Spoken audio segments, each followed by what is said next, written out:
magluluto tayo ng yung ginamit ko is fettuccine bechamel. So first, hawain natin yung manok na maliliit katulad niyan.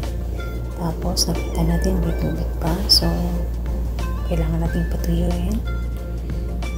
So hanggang matuyo na, maglagay tayo ng kunting mantika, tapos mix and then lagyan natin ng onion, maglagay tayo ng maharat, even spices, and then asin. So ganyan, i-mix lang natin. And then itong sa white sauce naman, 3 cups of water, then 3 tablespoons of milk powder, and half of the butter. So mix na. Tapos 2 kutsarang harina.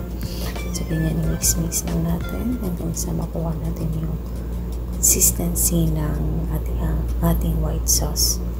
So ganyan lang. So hanggang makuha natin yung consistency niya, so patayin na natin yung apoy. And yan,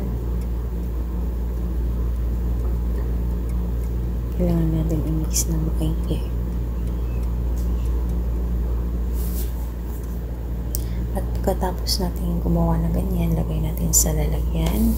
Lagay tayo ng konti, tapos lagyan natin ng fettuccine. And then, yung chicken na niluto natin, just lagay din tayo ng parsley tsaka sauce sa taas ng fettuccine natin.